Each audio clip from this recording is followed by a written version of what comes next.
Paz do Senhor a todos os amados ouvintes da Palavra de Deus. Estamos aqui mais um dia, desfrutando de uma vida diária com Deus. Quero hoje meditar juntamente com os irmãos e ouvintes. Evangelho segundo escreveu João, no capítulo 20, versículo 30 e 31, que diz assim: Jesus, pois, operou também em presença de seus discípulos muitos outros sinais, que não estão escritos neste livro. Porém estes foram escritos para que creais que Jesus é o Cristo, o Filho de Deus, e para que, crendo, tenhais vida em seu nome. Meus amados irmãos e ouvintes, o Evangelho escrito por João, ele nos destaca 7 sinais logo no início do livro. E aqui João ele vai dizer que muitos outros sinais o Senhor Jesus operou na presença dos discípulos. Mas os sinais, as maravilhas, os milagres registrados nesse livro, eles têm um propósito, eles têm uma finalidade. O propósito diz no versículo 31, porém estes foram escritos para que creais que Jesus é o Cristo, o Filho de Deus, e para que, crendo, tenhais vida em seu nome.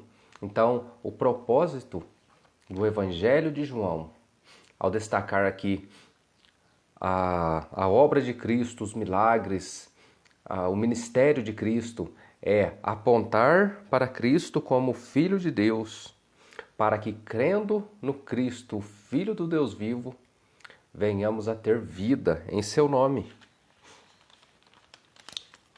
E desses 7 sinais, nós teremos o primeiro sinal, quando Jesus transforma a água em vinho, num casamento lá em Caná da Galileia.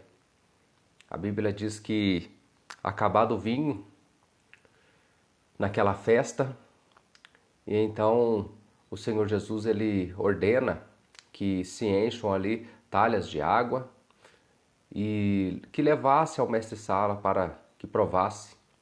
E então o mestre-sala vai dizer que aquele vinho era melhor do que o primeiro, porque o Senhor Jesus ali tinha transformado água em vinho, e esse é o primeiro sinal que o Senhor Jesus opera.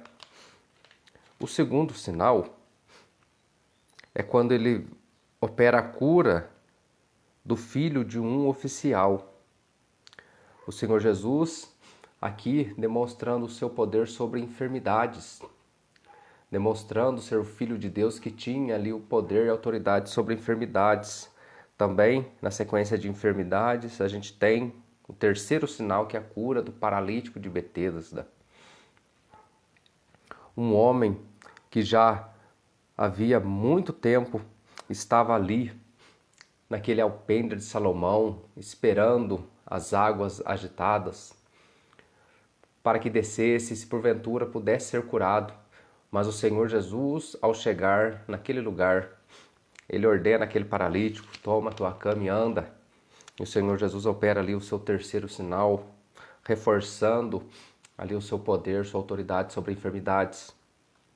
O quarto sinal é quando o Senhor Jesus alimenta uma grande multidão, multiplicando pães e peixes, mostrando ali o poder da provisão do Senhor, o Jeová Jireh, o Senhor de toda a provisão, na qual poucos pães e peixes alimentam uma grande multidão. O quinto sinal, Jesus andando sobre as águas, mostrando que a natureza obedece o seu chamado, mostrando que as leis naturais criadas, elas obedecem a Cristo, porque ali a lei da gravidade, ela não teve poder sobre o Filho de Deus, mas o Filho de Deus é que teve o poder sobre a lei da gravidade. O sexto sinal, a cura de um cego de nascença, aqui demonstrando para os discípulos que o Senhor ele tem um poder extraordinário, porque na crença deles, um cego de nascença é porque alguém havia pecado. mas o Senhor vai dizer que ninguém pecou, nem o pai nem a mãe, mas aquilo era para manifestar a glória de Deus. Então aqui ele opera um grande milagre curando aquele cego de nascença. E por último, o sétimo sinal, ele mostra, João vai registrar a ressurreição de Lázaro.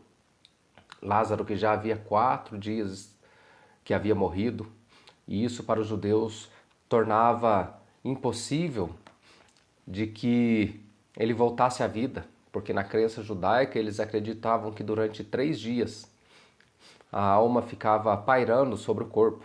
Isso era uma crença judaica. A Bíblia não traz essa informação, mas a cultura judaica da época acreditava-se que durante 3 dias a alma ficava pairando sobre o corpo, e a partir do 4º dia então já não tinha mais a possibilidade de uma ressurreição. Mas o Senhor Jesus chega 4 dias após essa morte e dá uma ordem: Lázaro, vem para fora, e o morto ressuscitou. Então João vai dizer que muitos outros sinais ele operou, mas esses sinais que o apóstolo João ele escreve são suficientes para levar o ser humano a crer que Jesus é o Cristo, o Filho de Deus, e para que, crendo, tenhais vida em seu nome. Creiamos no nome de Cristo. Criamos no nome de Cristo porque Ele nos garante que quem crê no seu nome terá vida, e vida com abundância. Que Deus abençoe a todos nesse dia, em nome de Jesus. Amém.